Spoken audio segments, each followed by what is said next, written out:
मित्रों, आप सभी को आज के दिन में प्रेम भरा नमस्कार।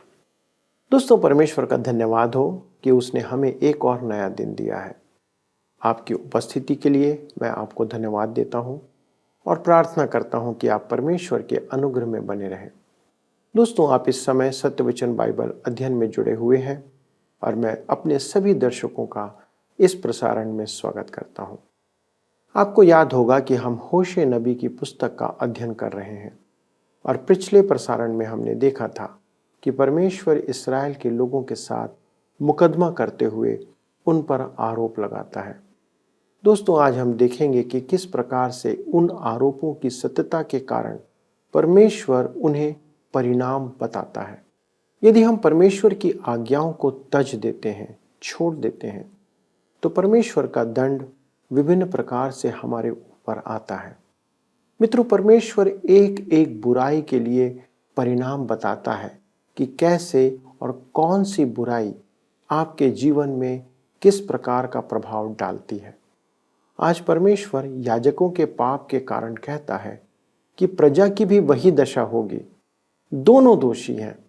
आपके विवाहित जीवन में यदि व्यभिचार है तो उसका परिणाम क्या होगा? आपके भोजन और पानी पर परमेश्वर के दंड का क्या प्रभाव पड़ेगा? मित्रों, आज का अध्ययन हमारे लिए भी खतरे की घंटी है कि यदि हम किसी भी प्रकार से इन पापों में लिप्त हैं तो हमें सचेत हो जाना चाहिए, क्योंकि यदि परमेश्वर ने उस समय उन्हें इस नियम से दंड दिया तो आज भी उसका नियम बदला नहीं है।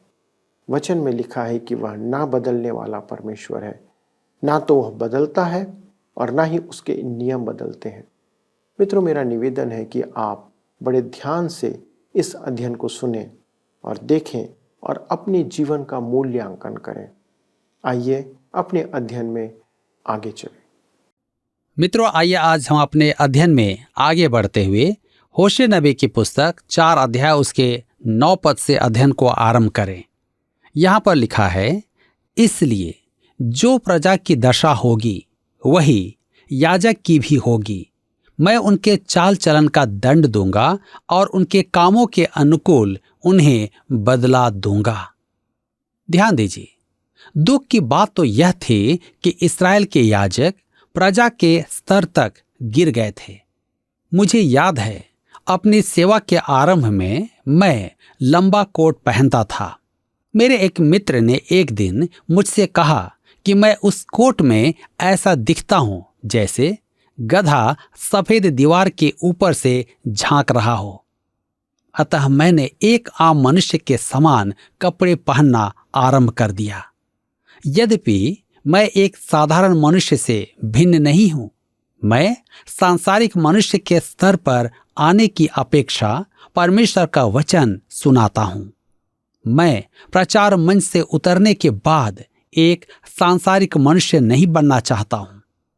एक बार एक विश्वासी अपने पासबान की प्रशंसा में कह रहा था, हमारा पासबान हमारे साथ गोल्फ खेलता है। यह तो अच्छी बात है, परंतु उसने आगे कहा, खेलने के बाद वह हमारे साथ शराब भी पीता है। वह हमारे साथ घुल मिल जाता है। मुझे उसका यह स्वभाव अच्छा लगता है। मैं सोचता हूं कि परमेश्वर उसके बारे में क्या सोचता होगा। जस राजा तस प्रजा। इसलिए जो प्रजा की दशा होगी वही याजक की भी होगी। मैं उनके चाल चलन का दंड दूंगा। होशे 4 उसके 10 में आगे लिखा है, वे खाएंगे तो सही परंतु तृप्त ना होंगे, और वेश्यागमन तो करेंगे परंतु न बढ़ेंगे, क्योंकि उन्होंने यहोवा की ओर मन लगाना छोड़ दिया है। कहता है, वे खाएंगे तो सही परंतु तृप्त ना होंगे। यह अकाल की भविष्यवाणी है। परमेश्वर हमें भी चेतावनी दे चुका है, परंतु हमारे कान पर जूं नहीं रेंगती है। हमें शांति की अपेक्षा परेशानियां मिल रही हैं। इसीलिए कहता है, वे वेश्यागमन तो करेंगे परंतु ना बढ़ेंगे। मैं जानता हूं कि जब मैं कहता हूं कि आप यदि परमेश्वर की व्यवस्था के अनुसार विवाह में यौन संबंधों का आनंद न लें तो आप यौन संबंध का आनंद कहीं और नहीं ले सकते। यदि आप अपनी पत्नी से प्रेम करेंगे तो आपकी वृद्धि होगी।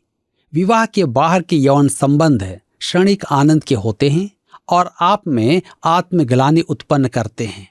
आप जानते हैं और परमेश्वर जानता है। अतः परमेश्वर यहां से स्पष्ट कर रहा है। होशे 4 उसके 11 पद में, वेश्यागमन और दाख मधु और ताजा दाख मधु ये तीनों बुद्धि को भ्रष्ट करते हैं। आज हमारी समस्याओं के 2 कारण हैं, व्यभिचार और शराब। इन्हीं के कारण मनुष्य झूठ बोलता है और गलत काम करता है। 1 या 2 ही नहीं, संपूर्ण जनसमूह इसका दोषी है। किसी ने कहा है कि आप किसी पर विश्वास नहीं कर सकते। जी हां, यह कैसी दुखद टिप्पणी है। यह नई नैतिकता है। इस्राएल में तो इससे सफलता नहीं मिली। उन्होंने भी परमेश्वर के वचन का त्याग करके नया मार्ग अपनाया था। उत्तरी राज्य में तो पाप का भंडार था। उन्होंने परमेश्वर के स्थान पर 2 बछड़ों की पूजा की, बाल देवता की पूजा की।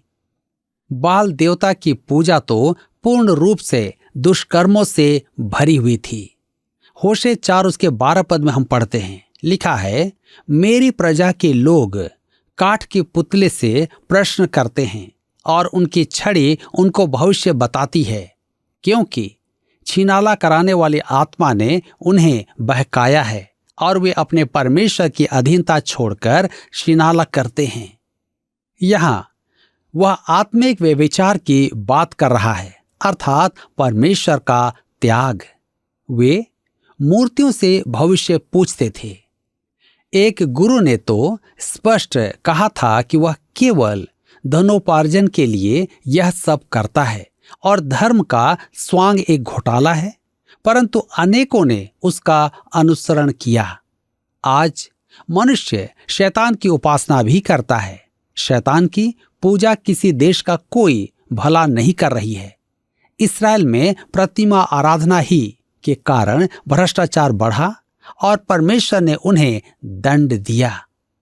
हम होशे उसके 4 के 13 पद में आगे पढ़ते हैं, लिखा है, बांज, चिनार और छोटे बांज वृक्षों की छाया अच्छी होती है, इसलिए वे उनके नीचे और पहाड़ों की चोटियों पर यज्ञ करते और टीलों पर धूप जलाते हैं। इस कारण तुम्हारी बेटियां छिनाल और तुम्हारी बहुएं व्यभिचारिणी हो गई हैं। वे पहाड़ों के ऊपर वृक्ष कुंजों में अपनी मूर्तियां स्थापित करते थे। वही उनकी उपासना केंद्र थे। वहां ठंडा होता था और वह मनोरम स्थान था। लिखा है, इस कारण तुम्हारी बेटियां छिनाला और तुम्हारी बहुएं व्यभिचारिणी हो गई हैं। मेरे मित्रों, हमारी आज की उपासना का लक्ष्य लालच और लोभ है और अनेक परिवार संसार में सफल भी हैं।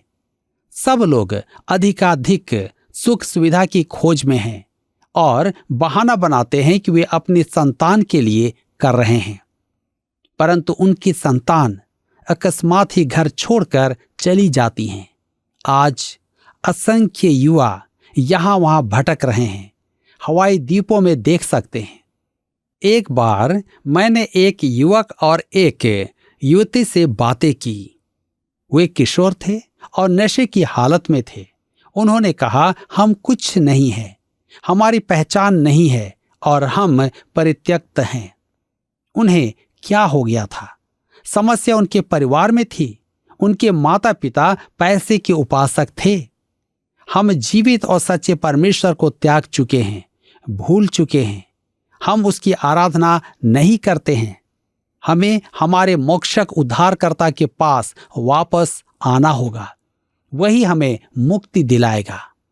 होशे की पुस्तक 4 उसके 15 पद में हम आगे पढ़ते हैं, हे इस्राएल, यद्यपि तू छिनाला करता है तो भी यहूदा दोषी ना बने। गिलगाल को ना आओ और ना बेताबेन को चढ़ जाओ और यहोवा के जीवन की सौगंध कहकर शपथ ना खाओ। परमेश्वर के धीरज का बांध टूट गया और उसने कहा, वे पाप करते जाते हैं, इसलिए मैं उनके वैभव को उनके अपमान में बदल दूंगा। मैं उन्हें उनके कामों के अनुकूल बदला दूंगा, उनके चाल चलन का दंड दूंगा। वे खाकर भी तृप्त ना होंगे। वे शराब पीते हैं, वेश्यागमन करते हैं, उनकी बुद्धि भ्रष्ट हो गई है। वे मूर्तियों से भविष्य पूछते हैं, वे पहाड़ों पर पूजा करते हैं, उनकी पुत्रियां और बहुएं व्यभिचारिणी हो गई हैं। दोष तो उनके पतियों का है, क्योंकि वे देवदासियों के साथ व्यभिचार करते हैं। होशे 4 उसके 16 पद में आगे लिखा है, क्योंकि इस्राएल ने हठीली कलोर के समान हठ किया है, क्या अब यहोवा उन्हें भेड़ के बच्चे के समान लंबे चौड़े मैदान में चराएगा? ध्यान दीजिए, पिछड़ जाना वास्तव में क्या है? अधिकांश लोगों के विचार में आप प्रभु यीशु को ग्रहण करने के बाद कलीसिया की सदस्यता ले लेते हैं और जब इसके बाद आप पाप में गिर जाते हैं तो यह पिछड़ जाना है। परमेश्वर उदाहरण के साथ बताता है कि आप इसके अर्थ से चूक ना जाएं। कहता है, इस्राएल ने हठीली कलोर के समान हठ किया है। जब मैं छोटा था तब हमारे पड़ोस में एक ग्वाला रहता था। मैं उसके दोनों लड़कों के साथ खेलता था, क्योंकि वे मेरी ही आयु के थे। हम गाय के बछड़ों पर सवारी करते थे। वह ग्वाला जब उन बछड़ों को ट्रक में चढ़ाता था तब वह एक लकड़ी का तख्ता भूमि और ट्रक से जोड़कर उन बछड़ों को ऊपर खींचता था। एक मनुष्य उन्हें पीछे से धक्का मारता था।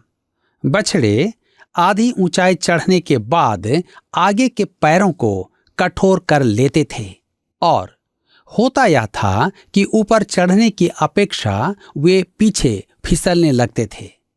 मेरे मित्रों, यही पिछड़ना है। इस्राएल भी ऐसा ही करता था।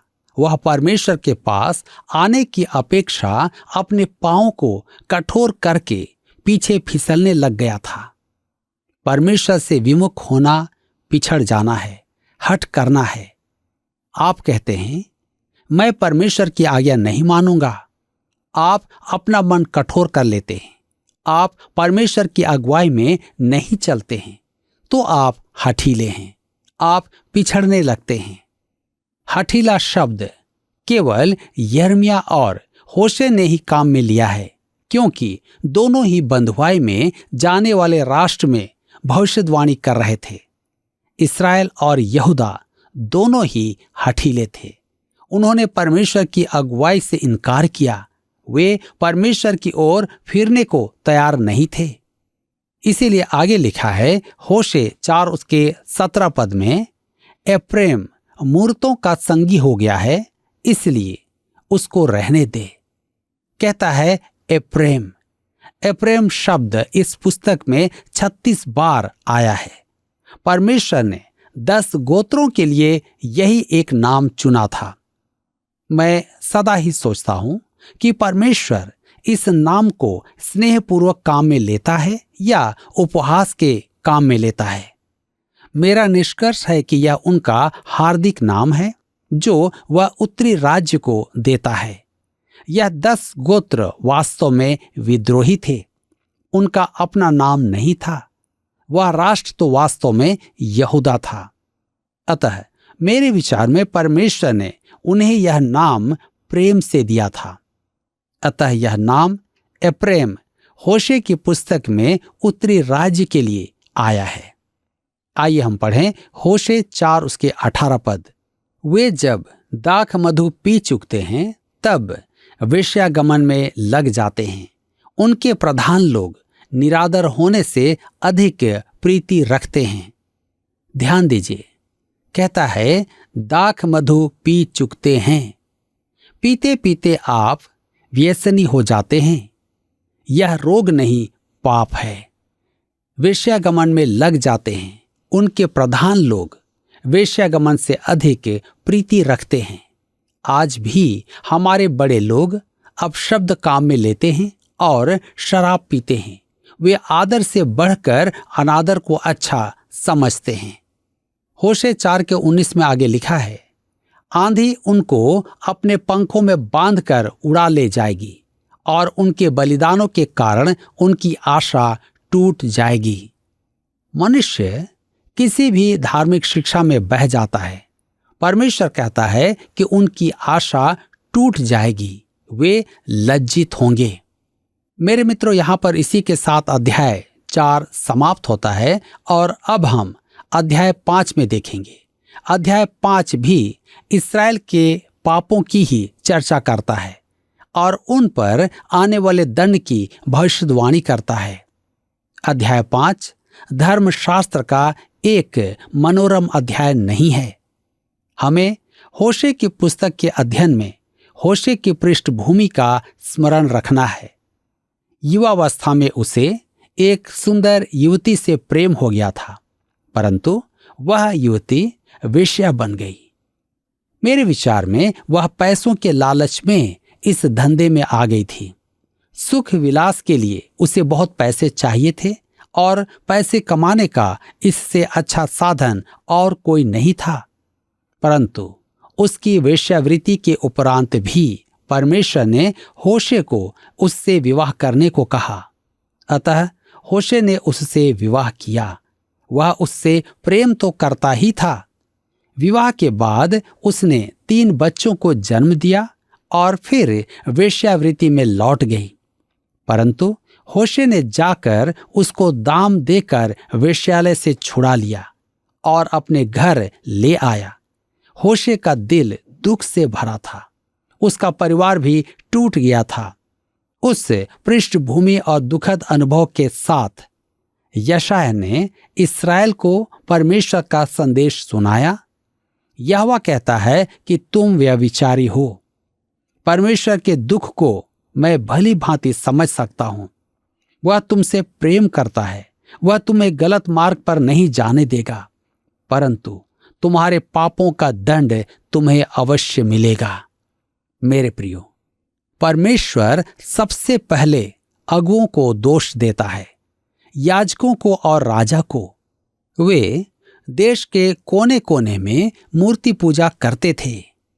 याजक और राजा भी जनता के लिए आदर्श नहीं थे। वे भी उनके पतित स्तर पर आ चुके थे। वहां हत्या, उत्पात, लड़ाइयां थी।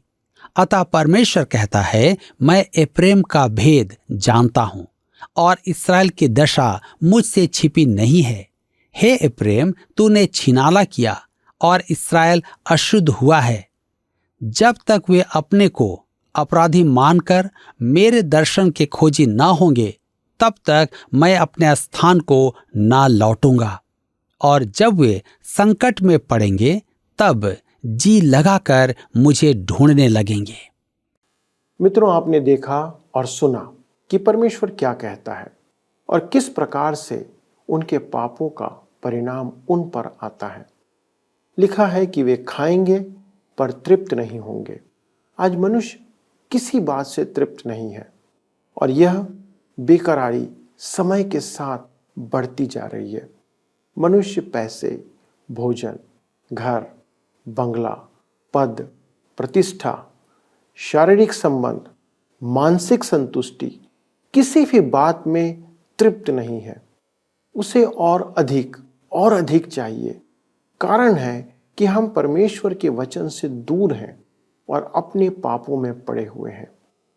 3 बातों के लिए परमेश्वर कहता है कि वे हमारी बुद्धि को भ्रष्ट कर देती हैं: वैश्यागमन, दाखमधु और ताजा दाखमधु।